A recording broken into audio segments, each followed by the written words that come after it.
Dr. HFY adjusted his crystalline breathing apparatus as he stood before the massive holographic display showing the frozen wasteland of Cathara 7, the Galactic University's most prestigious xenobiology. Lecture hall buzzed with quiet conversations among the diverse alien students. Representatives from 12 different species had gathered to hear the renowned professor's analysis of the latest human colonization attempt. "Observe the surface temperature readings," Dr. HFY announced, his 6 arms gesturing at the swirling data. -47 degrees Celsius on average, with storm systems that can drop temperatures to -90. The atmospheric pressure is barely 60% of standard. The humans call this place New Siberia with typical human optimism. A ripple of what passed for laughter among the assembled aliens filled the chamber. The Velnari students, with their heat-generating internal furnaces, found the concept particularly amusing. The crystalline shard high clicked their mineral fingers against their desks in their version of chuckling. "Professor," interrupted Kesma, a young three-noid whose purple skin flickered with curiosity patterns, "the humans have successfully colonized 17 different worlds in the past 50 years. Their adaptability scores consistently rank in the top 5% of all known species." Dr. HFY's mandibles clicked dismissively. Yes, their previous successes are well documented. Jungle worlds, desert planets, even high-gravity environments. But Cathara 7 represents something entirely different. This is not merely harsh weather or difficult terrain. This planet actively fights against life itself. The professor manipulated the hologram, zooming in on the planet's surface.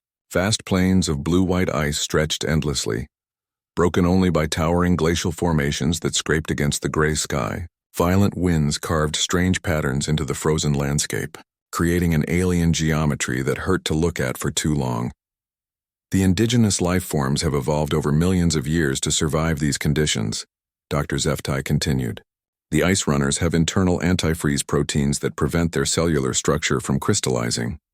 The thermal worms burrow deep into geothermal vents. Even the hardy frost lichens can only survive by entering suspended animation for months at a time. A student from the back raised a tentacle. "What about their technology? Human engineering capabilities are quite impressive." "Technology fails, young one. Always. The electromagnetic storms that rage across Cathara 7's surface can disable equipment for weeks. The extreme cold makes metals brittle and electronics unreliable. Even their famous fusion reactors struggle to maintain consistent output in such conditions." Dr. HFY brought up footage from the human advance team's initial landing 6 months ago. The images showed brave colonists in bulky environmental suits struggling against howling winds, their movements clumsy and labored. Steam rose from their suits as heating systems worked overtime to keep them alive. "Watch their body language," the professor instructed. "See how they cluster together for warmth, how they move in short, measured steps. These are not the actions of a species adapting to an environment. These are the desperate movements of creatures fighting for survival." The lecture hall fell silent as students observed the humans' obvious struggle. Even through the protective suits, their distress was apparent. Ice formed constantly on their visors, forcing them to frequently scrape it away. Their movements became slower and more mechanical as the cold sapped their strength. "The human government has invested enormous resources in this colonization effort," Dr. HFY said, bringing up economic data.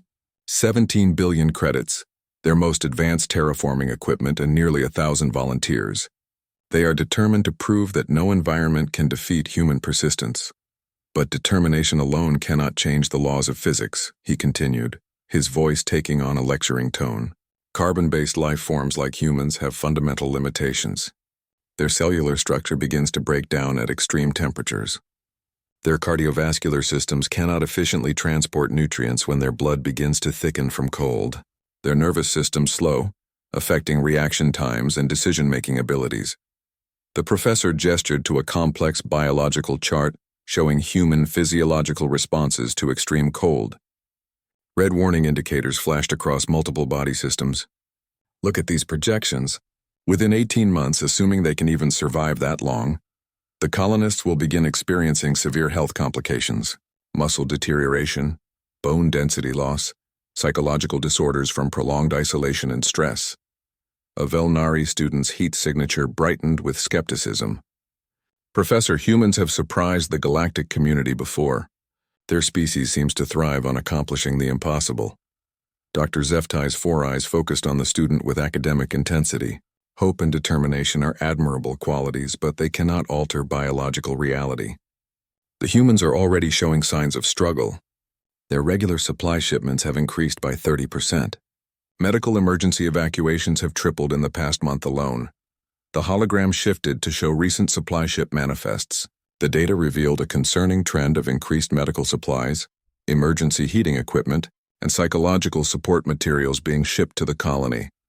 Furthermore, the professor continued, their agricultural attempts have been complete failures. Every greenhouse they construct either freezes solid or requires so much energy to maintain that it becomes economically unfeasible. They are completely dependent on supply ships for survival. The room buzzed with quiet discussion as students processed this information. The evidence seemed overwhelming. Even the most optimistic aliens had to admit that the situation looked grim for the human colonists. I have been studying human behavior for over 30 standard years, Dr. Zeftai announced with finality. While I respect their tenacity and their numerous achievements, Kithara 7 will force them to admit defeat. No amount of human stubbornness can overcome the fundamental incompatibility between their biology and this environment. He paused dramatically, allowing his words to sink in. Within 1 standard year, mark my words, the humans will abandon their colony on Kithara 7. They will retreat to the safety of their climate-controlled ships and add this planet to their very short list of uninhabitable worlds. The lecture hall remained quiet as students contemplated their professor's analysis. The evidence was compelling, the logic sound. Dr. Zeftai had built his reputation on accurate predictions about species survival rates. His track record was nearly flawless. Your assignment for next week, the professor concluded, is to monitor the human colony's progress and document the signs of their inevitable withdrawal. Pay particular attention to their resource consumption patterns and psychological stress indicators. This will serve as an excellent case study in the limits of biological adaptability. As students began filing out, many cast final glances at the holographic display still showing Kithara 7's frozen wasteland. The planet looked absolutely hostile to life, a world of endless winter where even the hardiest species would struggle to survive.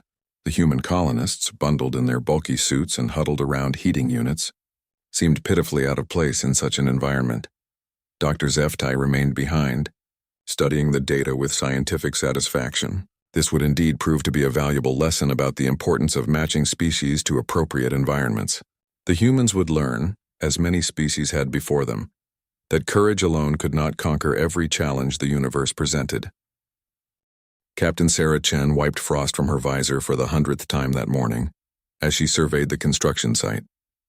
Around her, nearly 800 human colonists worked with determined efficiency despite the brutal conditions. The wind howled across the ice plains, carrying snow that stung like tiny needles even through their environmental suits. Engineering report, she called into her communicator, her breath creating small clouds inside her helmet. Foundation systems are holding steady, Captain, came the crackling reply from Marcus Webb, her chief engineer. The geothermal taps are exceeding output expectations by 12%. We're actually generating surplus energy. Sarah smiled grimly. Dr. Zeftai and his alien colleagues had underestimated human ingenuity. While they studied charts and theoretical models in their comfortable lecture halls, her people were learning to thrive in the harsh reality of Kithara 7. The secret lay not in fighting the planet's natural systems, but in learning to work with them. Instead of trying to heat the entire surface area around their colony, the humans had gone underground.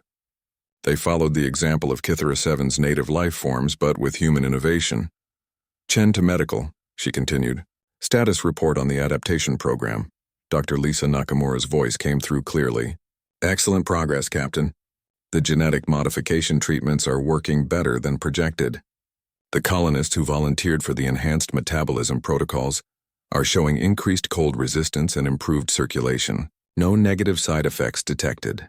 The human colony had divided into specialized groups based on genetic compatibility and personal choice. Some volunteers underwent carefully controlled genetic modifications to enhance their cold tolerance. Others focused on developing new technologies and construction techniques specifically adapted to extreme cold environments. Sarah walked toward the main entrance of New Haven, their underground city. What appeared from the surface to be a simple cluster of heating units and communication towers was actually just the tip of an extensive subterranean complex. The humans had learned from Kythera 7's thermal worms, digging deep into the planet's crust to access geothermal energy. The entrance airlock cycled with a soft hiss, and Sarah stepped into a world that would have amazed Dr. Zeftai's students. Warm air enveloped her as she removed her helmet, revealing a bustling underground community that hummed with activity and life. "Welcome back, Captain," greeted Tom Harrison, the colony's agricultural specialist. His face was flushed with excitement rather than cold. "You need to see what we've accomplished in the hydroponic bays." They walked through corridors carved from ice and rock, their walls lined with a revolutionary insulation material developed by the colony's chemists. The substance, derived from processed local materials including modified frost-lichen proteins, provided better thermal protection than anything manufactured on Earth. The agricultural sector stretched across 3 enormous caverns, each one carefully climate-controlled and bursting with green growth. Rows of vegetables, grains, and even fruit trees grew under specialized lighting systems powered by the geothermal generators. "How is this possible?" Sarah asked, though she already knew the answer. Her people had refused to accept defeat. "We studied the indigenous plant life," Tom explained enthusiastically. "The frost lichens have incredible survival mechanisms. Our bioengineers figured out how to incorporate some of their resilience traits into earth crops. These plants can actually handle temperature fluctuations that would kill normal vegetation." They passed a group of children playing in a recreational area, their laughter echoing through the tunnels. These were the youngest colonists, and they had adapted to their new home with remarkable ease. Some had even been born on Kythera 7, already showing enhanced cold tolerance compared to their Earth-born parents. "Captain," called Maria Santos from a nearby workstation.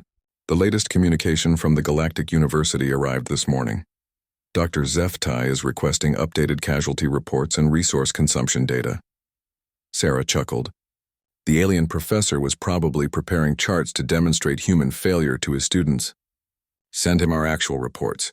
Full transparency. Let him see exactly how we're doing."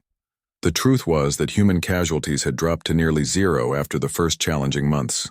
The initial learning period had been difficult, but once the colonists understood how to work with Kythera 7's environment, rather than against it, everything changed. Their resource consumption had actually decreased as they learned to harvest local materials. The planet's ice provided abundant water. Atmospheric processors extracted useful gases. Even the severe storms that Dr. Zeftai considered a major obstacle had become a source of wind-generated power for the colony. "Captain Chen," interrupted Jake Morrison, the colony's head of research and development, "you need to hear about our latest breakthrough. We figured out how to manufacture a new type of insulation using ice runner proteins. It's 3 times more effective than our previous materials." This was perhaps the most remarkable aspect of human adaptation on Kythera 7.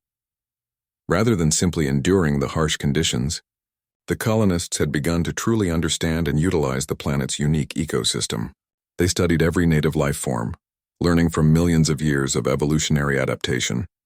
The ice runners, fast-moving creatures that Dr. Zeftai had mentioned in his lecture, had become unexpected allies. The humans discovered that these beings were actually quite intelligent and curious about the new arrivals. Through patient observation and interaction, the colonists learned to predict weather patterns by watching ice runner behavior. "Show me the latest weather predictions," Sarah requested as they entered the central command center. The main display showed a 3-dimensional map of local weather systems. Instead of relying solely on technological instruments, which could indeed fail in severe electromagnetic storms, the humans had developed a hybrid forecasting system that combined human meteorology with observations of native creature behavior. "Storm system approaching from the northwest," reported weather specialist Amanda Foster. "Category 4 winds. But the ice runners are moving in a specific migration pattern that suggests it will pass north of our main installations. Duration approximately 18 hours. Dr. Zeftai had been correct about technology failures during electromagnetic storms. However, he had underestimated human adaptability. When their advanced instruments failed, the colonists learned to read the planet itself. They developed backup systems, alternative methods, and creative solutions that no academic study could have predicted. The underground city now extended for several kilometers in multiple directions. Each section served specific purposes while maintaining the flexibility to expand as needed. Living quarters were designed for comfort and community. Work areas maximized efficiency while keeping humans warm and safe. Recreation facilities ensured psychological well-being during the long, dark winter months. "Captain," announced Communications Officer David Park, "we're receiving a priority message from Earth Command. They're asking for a detailed report on colony sustainability and long-term viability." Sarah nodded. "Prepare a comprehensive report. Include everything: population growth, health statistics, resource independence, technological developments, and cultural integration with local ecosystems." The numbers would speak for themselves. Not only were the humans surviving on Cathera 7, they were beginning to thrive. Birth rates were stable. Health indicators showed improvement across most categories. The colony was approaching complete resource independence, no longer requiring regular supply shipments from Earth. "There's something else, Captain," David continued. "Dr. Zeftai has requested permission to visit the colony. He wants to conduct a first-hand study of human adaptation techniques." Sarah raised an eyebrow. The alien professor who had confidently predicted human failure now wanted to observe their success personally. "Inform Dr. Zeftai that he is welcome to visit, but he'll need to bring appropriate cold weather gear. Cathera 7 doesn't make exceptions for academic visitors." As evening approached in the colony's artificial day cycle, Sarah made her rounds through the different sections of New Haven. In the workshops, engineers and craftspeople created tools and equipment specifically designed for their unique environment. In the research labs, scientists continued studying local life forms and developing new adaptation techniques. The community center buzzed with conversation, music, and the sounds of people building a life together. Children who had been born on Cathera 7 played games that incorporated elements of their harsh but beautiful world. Adults shared stories, planned future expansions, and discussed the latest innovations that would make their colony even more successful. Dr. Zeftai had predicted that within one standard year, the humans would abandon their colony and retreat to climate-controlled ships. That deadline was rapidly approaching, and Sarah felt confident about sending him their report. The humans weren't just surviving on Cathera 7. They were creating something remarkable. Dr. Zeftai stared at his holographic display in complete bewilderment. The data streaming from Cathera 7 contradicted everything he had predicted to his students just 6 months earlier. His 4 eyes blinked rapidly as he processed the impossible numbers. The human colony's population had grown from 800 to nearly 1,200 individuals. Medical emergency evacuations had dropped to 0. Resource consumption from external supply ships had decreased by 70%. Most shocking of all, the humans were reporting surplus energy production and requesting permission to establish additional settlements on other continents. "This cannot be accurate," he muttered, his mandibles clicking with agitation. Computer-verified data integrity from Cathera 7 monitoring systems. The AI's synthetic voice responded immediately. All data streams verified. No transmission errors detected. Information accuracy confirmed at 99.7% reliability. Dr. Zeftai's crystalline breathing apparatus fogged with rapid exhalations. He had built his entire academic career on accurate species survival predictions. His theories about biological limitations in extreme environments had been accepted as fundamental scientific law throughout the galaxy. Now a group of humans was making those theories look foolish. He accessed the detailed reports Captain Chen had transmitted, studying each section with growing amazement. The humans had not simply survived Cathera 7's brutal conditions. They had apparently learned to thrive in ways that defied conventional xenobiological science. The underground city of New Haven stretched across 12 square kilometers and descended 8 levels deep into the planet's crust. Geothermal energy systems provided abundant power. Agricultural facilities produced enough food to feed the growing population with surplus for storage. Manufacturing workshops created tools, equipment, and materials using local resources. "Impossible," Dr. Zeftai whispered, but the evidence was overwhelming.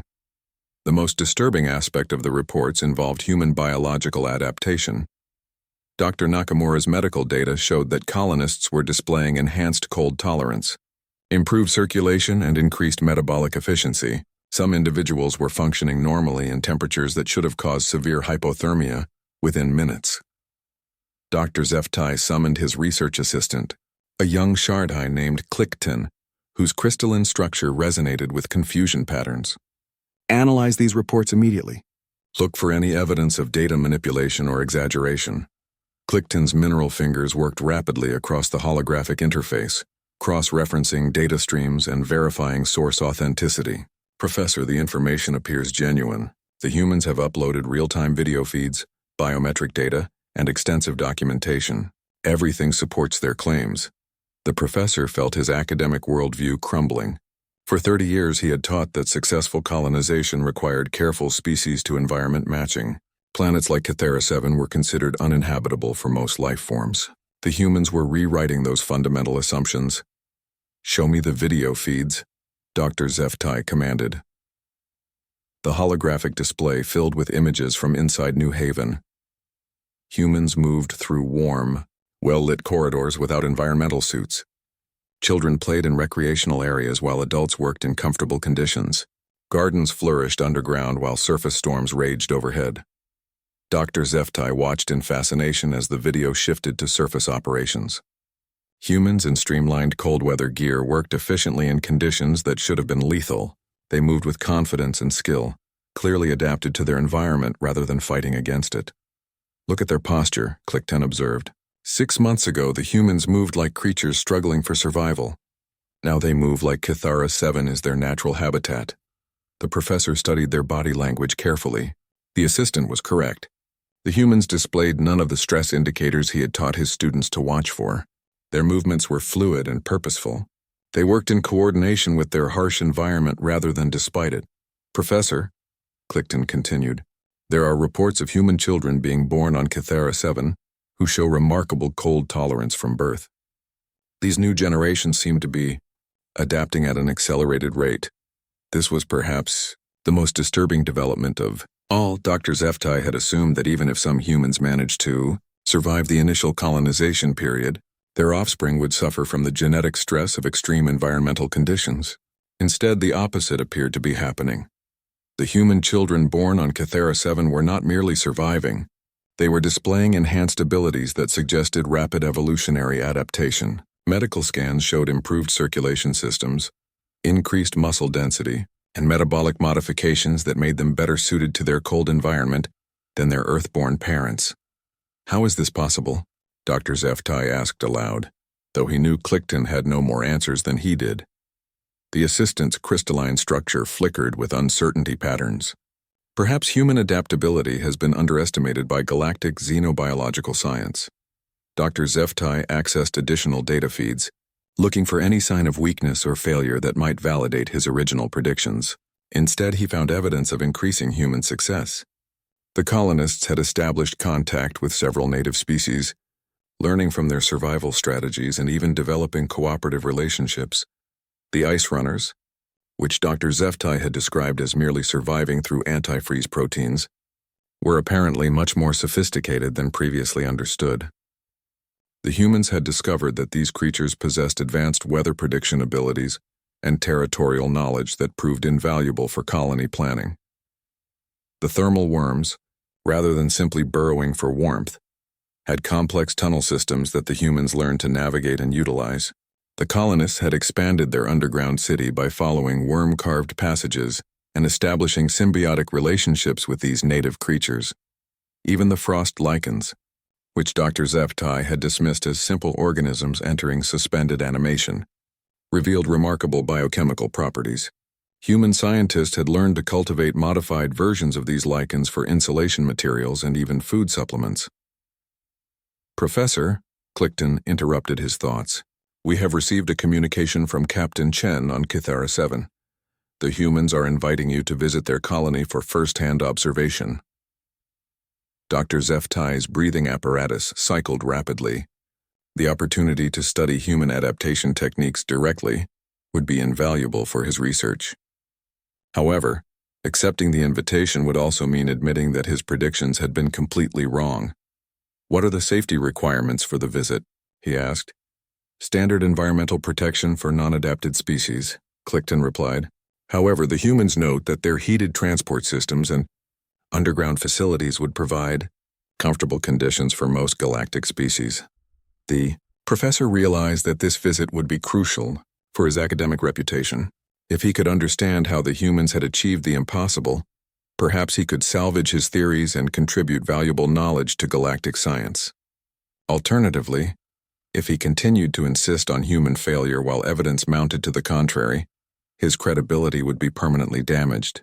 Schedule the visit. Dr. Zeftai decided. I must see this adaptation phenomenon with my own eyes. As he prepared for the journey to Kythera 7, the professor reflected on the implications of human success. If humans could thrive in such extreme conditions, what did that mean for galactic understanding of species limitations? How many other worlds previously considered uninhabitable might actually be suitable for human colonization? The humans were not just proving his specific predictions wrong. They were challenging fundamental assumptions about the relationship between biology and environment. Their success on Kythera 7 suggested that intelligence, determination, and adaptability might be more important than simple biological compatibility. Dr. Zeftai began preparing research questions for his visit. He needed to understand the mechanisms behind human adaptation. Were they using advanced genetic modification? Had they developed revolutionary survival technologies? Or was there something unique about human psychology and culture that enabled them to succeed where other species would fail?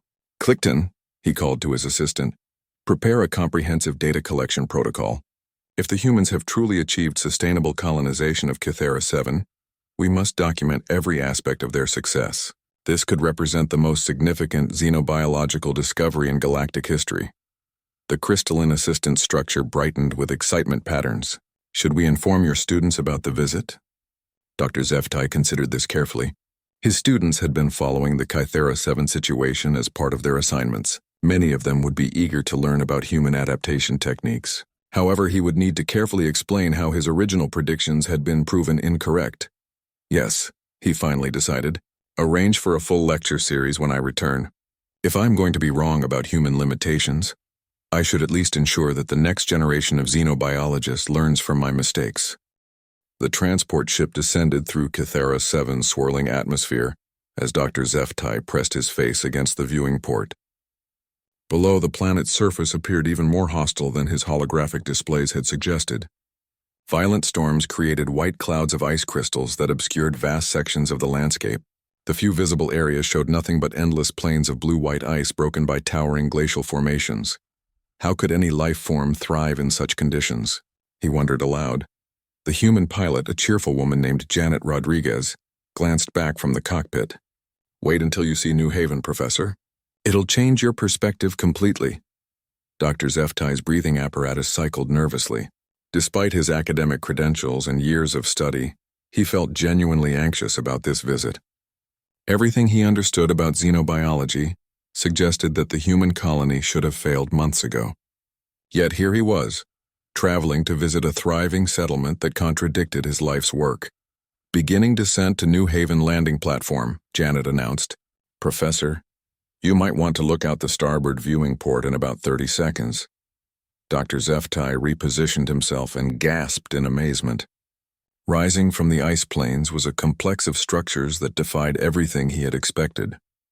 Instead of the desperate cluster of heating units and emergency shelters he had imagined, he saw sophisticated buildings designed to work with the planet's extreme conditions rather than fight against them.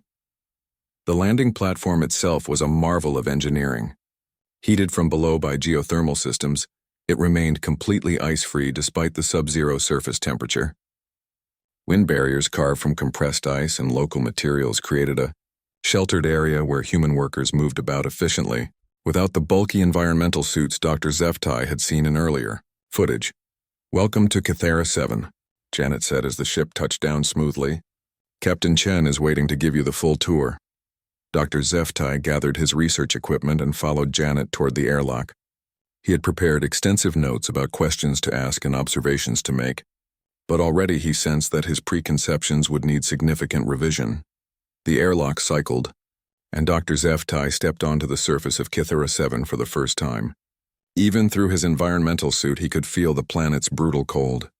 Wind whipped across the landing platform with enough force to make him stagger slightly, yet the human workers around him moved with casual confidence, their streamlined cold weather gear allowing them remarkable mobility. Dr. Zeftai, called a familiar voice through his communicator. Captain Sarah Chen approached with a welcoming smile visible through her visor. Thank you for accepting our invitation. I believe you'll find our colony quite different from your academic projections. The professor noticed immediately that Captain Chen's movements showed none of the stress indicators he had taught his students to observe.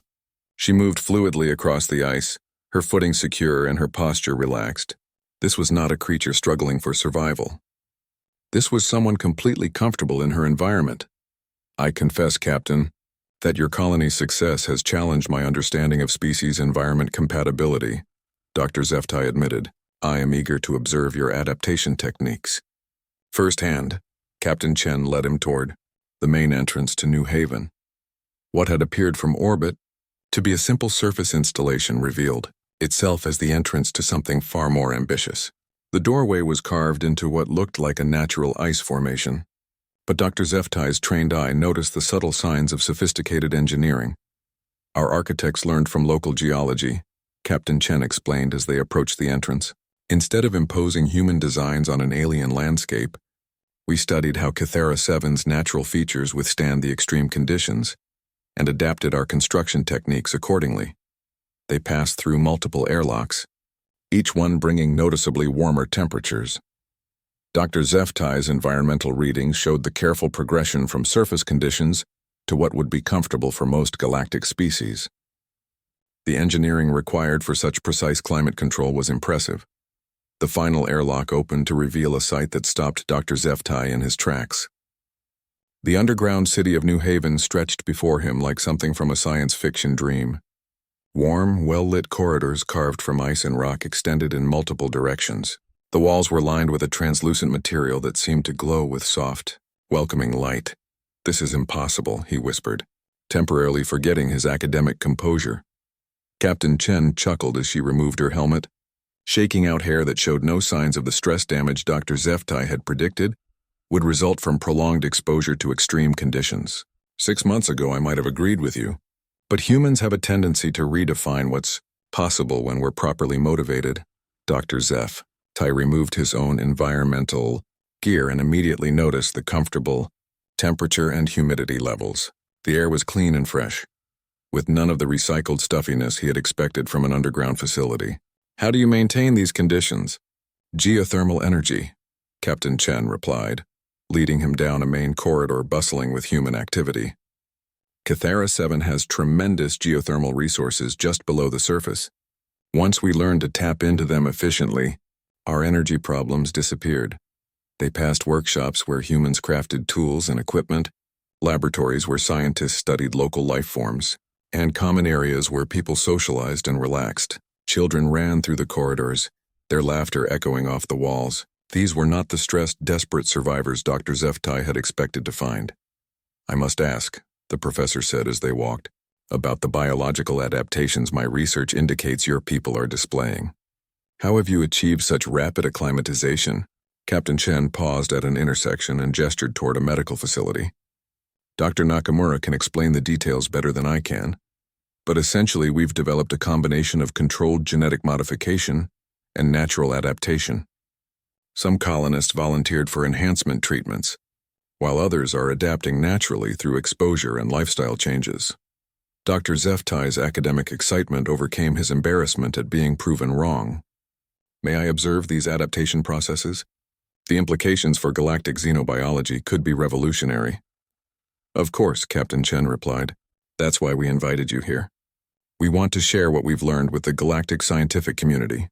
They entered the medical facility, where Dr. Lisa Nakamura greeted them with enthusiasm. Her laboratory was equipped with advanced diagnostic equipment alongside instruments Dr. Zeftai didn't recognize, presumably adapted for studying human adaptation to extreme conditions. Professor Zeftai, Dr. Nakamura said warmly, I've read your work on species-environment compatibility. Your theories provided important background for our adaptation research. The irony was not lost on Dr. Zeftai that his predictions of human failure had actually contributed to their success. Please show me what you've discovered about human adaptation mechanisms. Dr. Nakamura led them to a holographic display showing human physiological data. We found that humans have remarkable genetic flexibility that wasn't fully understood by previous galactic studies. When properly supported with medical monitoring and genetic therapy, we can enhance natural adaptation processes. The data showed humans with modified cardiovascular systems that improved circulation in cold conditions. Metabolic adjustments allowed more efficient energy production and heat generation. Even psychological modifications helped colonists maintain mental health during long, dark winter periods. But the most interesting development, Dr. Nakamura continued, involves the children born here on Kythera 7. They're displaying natural adaptations that surpass anything we achieved through medical intervention. She brought up scans of children born on the planet. Their physiology showed remarkable differences from Earth-born humans. Enhanced circulation, improved muscle density, modified fat distribution for better insulation, and even psychological traits that made them more comfortable with the planet's harsh conditions. These children consider Kythera 7 their home, Dr. Nakamura explained. They're not adapting to an alien environment. This is their natural habitat. Dr. HFY studied the data with growing amazement. The implications extended far beyond this single colony.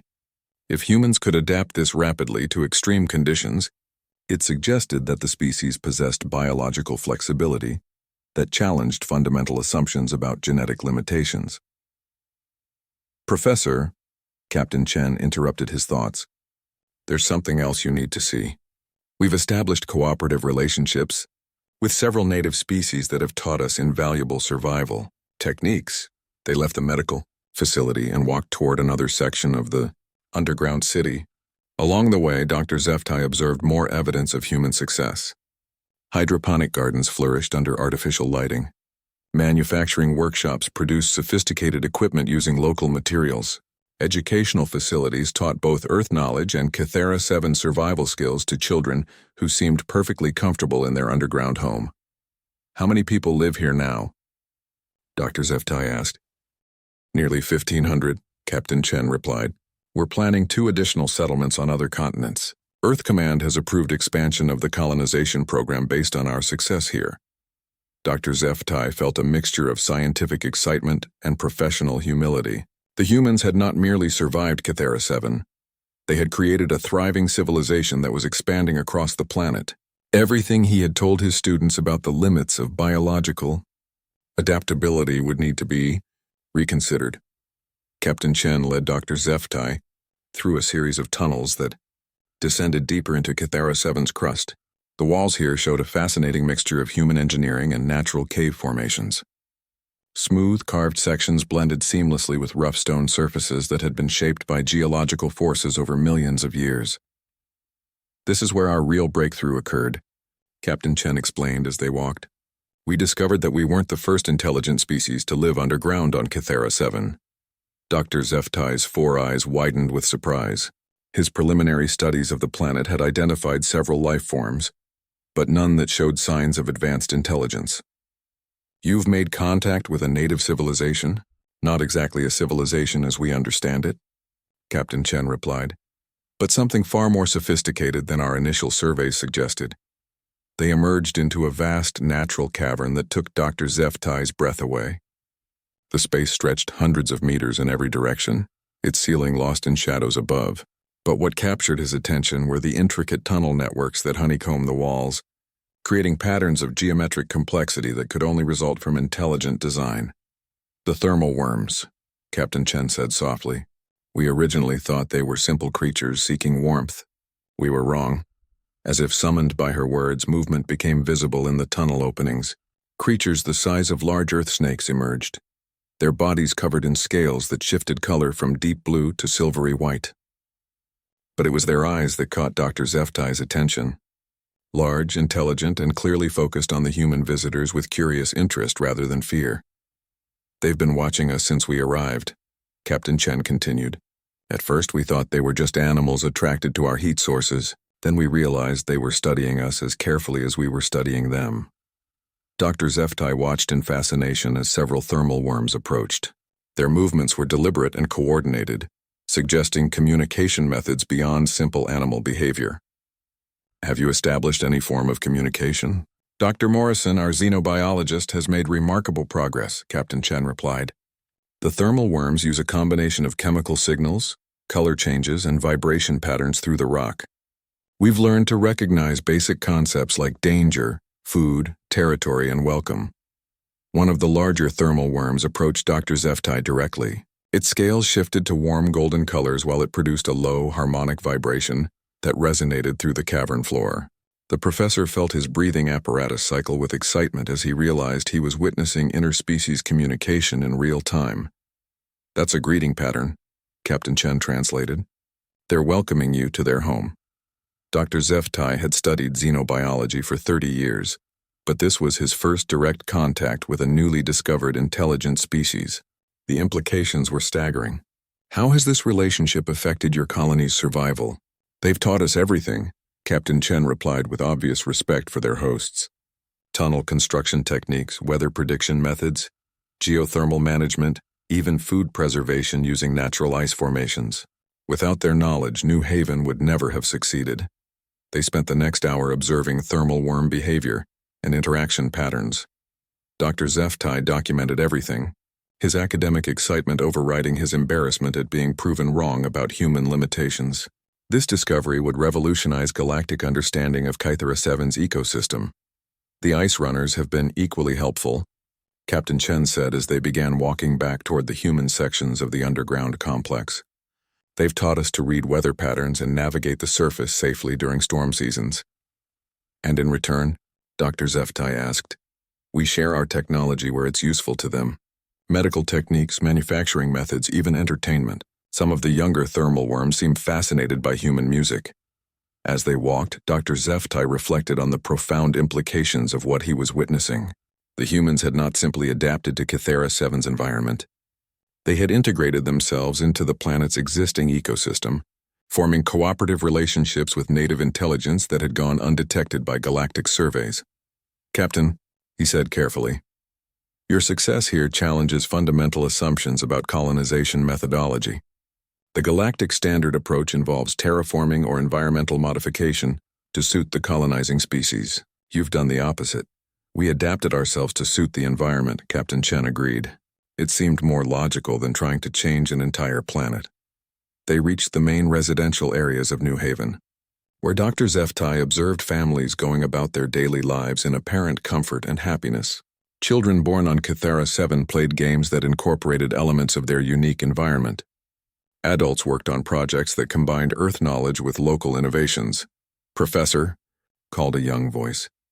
Dr. Zeftai turned to see a human child, perhaps 8 years old, approaching with confident curiosity. "Are you really from another planet?" "I am," Dr. Zeftai replied, kneeling to bring himself closer to the child's eye level.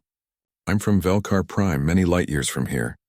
The child studied his crystalline breathing apparatus with obvious fascination. "Do you need that to breathe our air?" "My friend Thermal says breathing is different for different species." Dr. Zeftai blinked in surprise. "Your friend Thermal?" "One of the worm people," the child explained matter-of-factly. "We play together sometimes. Thermal is really good at hide-and-seek because they can change colors." Captain Chen smiled at Dr. Zeftai's amazement. "The children adapt fastest of all. They don't have preconceptions about what's normal or possible." Later that evening, Dr. Zeftai attended a community gathering in New Haven's Central Plaza. The space was carved from natural rock formations but decorated with art that blended human and local aesthetic influences. Thermal worm color patterns had been incorporated into wall decorations, while ice runner movement patterns inspired sculptural designs. "Dr. Zeftai," announced Captain Chen to the assembled crowd, "would like to address our community." The professor stood nervously as hundreds of humans turned their attention to him. These were the people he had confidently predicted would fail and retreat within one standard year. Now they were hosting him in their thriving underground city, sharing discoveries that would revolutionize galactic science. "I came here expecting to document human failure," he began honestly. "Instead, I have witnessed one of the most remarkable adaptation achievements in recorded galactic history." The crowd listened politely as he continued. "Your success has forced me to reconsider fundamental theories about species limitations and environmental compatibility. You have not merely survived on Kythera 7, you have created something entirely new. What you've accomplished here represents a new model for interspecies colonization," Dr. Zeftai said, his voice growing stronger as his academic excitement overcame his embarrassment. Integration rather than domination. Cooperation rather than conquest. Adaptation rather than terraforming. A woman in the crowd raised her hand. Professor, what will you tell your students when you return? Dr. Zeftai considered this carefully. I will tell them that I was wrong about human limitations. More importantly, I will tell them that being wrong led to the most important learning experience of my career. He paused, looking around at the faces of people who had achieved the impossible. I will teach them that intelligence, determination, and willingness to cooperate can overcome challenges that biology alone cannot solve. The gathering concluded with presentations about various aspects of colonial life. Dr. Zeftai watched demonstrations of adapted technologies, heard reports about agricultural innovations, and observed the seamless integration of human and native Cathera 7 knowledge systems. As the evening wound down, Captain Chen approached him with a final request. Professor, would you consider staying longer? We're planning the second settlement, and your expertise in xenobiology could be invaluable for ensuring we maintain good relationships with native species. Dr. Zeftai felt a surge of excitement. You want me to participate in your expansion efforts? If you're willing, Captain Chen replied. You could be the first non-human galactic observer to participate in our colonization model. Your perspective might help us avoid mistakes and develop even better integration techniques. The professor realized that this invitation represented more than just research opportunity. It was a chance to help establish new standards for galactic colonization that could benefit species throughout the known universe. I accept, Dr. Zeftai said firmly. I believe I have much to learn from human adaptability. 1 year later, Dr. Zeftai stood in the main lecture hall of Galactic University, facing the largest audience of his academic career. Students from 23 different species had gathered to hear his report on the human colonization of Cathera 7. The irony was not lost on him, that he was now teaching the opposite of everything he had confidently predicted just 2 years earlier. The human colony of New Haven now houses over 3,000 residents, he began, his voice carrying clearly through the amphitheater. 2 additional settlements have been established on separate continents, each one developed in cooperation with native thermal worm populations. The holographic display behind him showed stunning images of the expanded human presence on Cathera 7. What had once been an empty ice planet now hosted thriving underground cities connected by surface transport routes that followed native animal migration patterns. More significantly, Dr. Zeftai continued, the humans have established the first recorded interspecies cooperative civilization. They are not occupying Cathera 7. They are sharing it. A Velnari student raised a heated appendage. Professor, your previous research suggested that such extreme adaptation was biologically impossible for carbon-based life forms. Dr. Zeftai nodded thoughtfully. My previous research was based on incomplete understanding of human adaptability. I failed to account for their species' unique combination of genetic flexibility, technological innovation, and social cooperation. He manipulated the hologram to show medical data from human children born on Cathera 7. Second-generation colonists display remarkable physiological adaptations, enhanced circulation, improved cold tolerance, and modified metabolisms that make them better suited to their environment than their Earth-born parents. The data was undeniable. Human children raised on Cathera 7 could function comfortably in temperatures that would kill most galactic species within minutes. They moved across ice with natural grace and could predict weather patterns by observing native creature behavior. But adaptation alone does not explain their success, Dr. Zeftai emphasized. The crucial factor was their willingness to learn from and cooperate with native intelligence. He showed footage of humans working alongside thermal worms on construction projects. The cooperation was seamless, with each species contributing their unique capabilities to shared goals. Humans provided technological knowledge and manufacturing skills, while thermal worms shared geological expertise and environmental awareness developed over millions of years of evolution. The economic implications are equally remarkable, Dr. Zeftai said, bringing up trade statistics. Cathera 7 is now exporting advanced cold weather technology, unique materials derived from native life forms, and specialized knowledge about extreme environment colonization. What had been considered a worthless ice world was becoming one of the most valuable research and development centers in the galaxy. Other species were requesting access to human-developed adaptation techniques and native Kythera 7 knowledge systems. Professor, interrupted a Shard High student whose crystalline structure flickered with curiosity patterns. How does this change galactic colonization policy? Fundamentally, Dr. Zeftai replied without hesitation, the Galactic Council has established the Kythera 7 Protocol, requiring all future colonization efforts to include comprehensive native intelligence surveys and cooperation frameworks. The new protocol, developed based on human success, mandated that colonization could not proceed without first establishing positive relationships with any native intelligent species. It represented a complete reversal of traditional terraforming approaches that prioritized environmental modification over ecosystem integration. The humans have proven that cooperation produces better results than domination, Dr. Zeftai explained. Their colonies are more sustainable, more innovative, and more economically successful than any terraforming project in galactic history. A young Thrinoid student raised a purple appendage. What about other extreme environments? Can these techniques be applied elsewhere? Dr. Zeftai smiled, his mandibles clicking with satisfaction. Humans have already submitted proposals for colonies on 17 different worlds previously considered uninhabitable. High-gravity planets, toxic atmosphere worlds, even radiation-soaked systems near unstable stars. The hologram shifted to show a map of human expansion proposals. Each one targeted environments that conventional wisdom deemed impossible for sustained habitation. Yet, based on the Kythera 7 success, many of these proposals were receiving serious consideration. The key insight, Dr. Zeftai continued, is that humans don't view environmental challenges as obstacles to overcome. They view them as puzzles to solve through adaptation and cooperation. He brought up footage from his own participation in establishing the second human settlement. The experience had been transformative for his understanding of colonization methodology. Instead of imposing predetermined solutions, the humans studied local conditions and developed site-specific approaches that worked with natural systems rather than against them. I participated directly in these efforts, Dr. Zeftai admitted.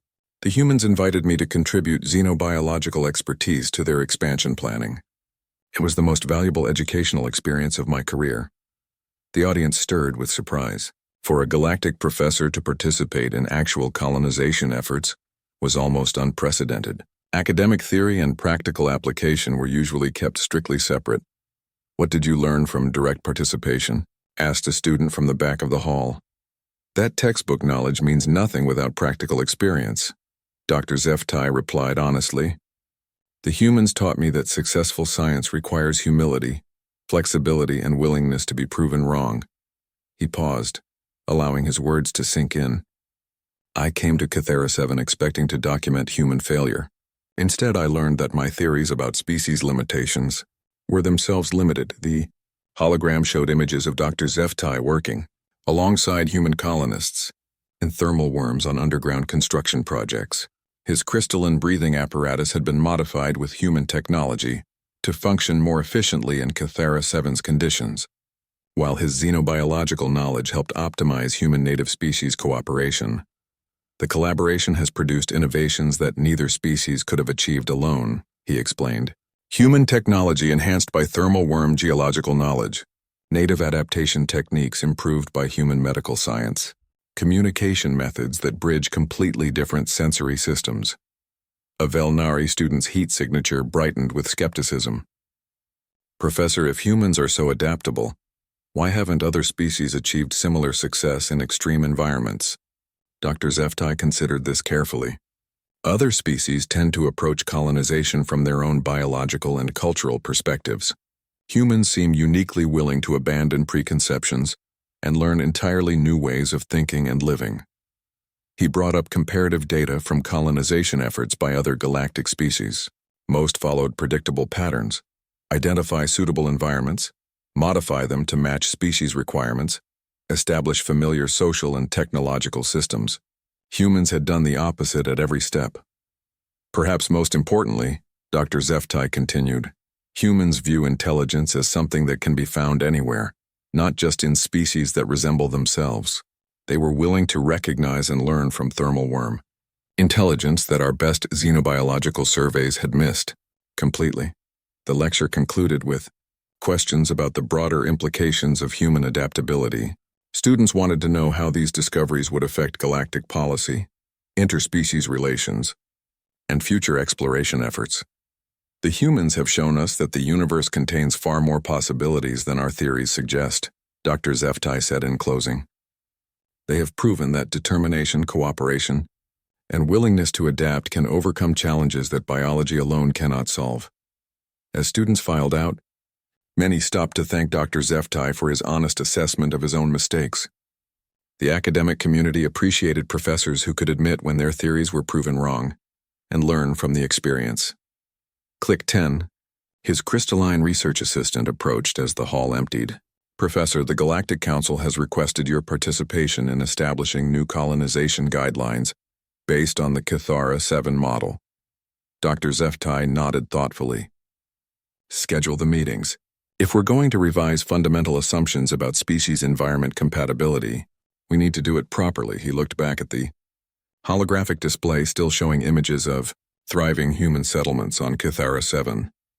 Children, born on the ice planet, played in underground gardens while their parents worked, alongside alien intelligence on projects that benefited everyone. Click 10, he said quietly. Remind me never to underestimate human adaptability again.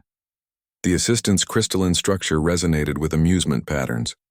Professor, I believe the humans would say that underestimating them is impossible. They seem to exceed expectations whenever anyone tries to define their limits.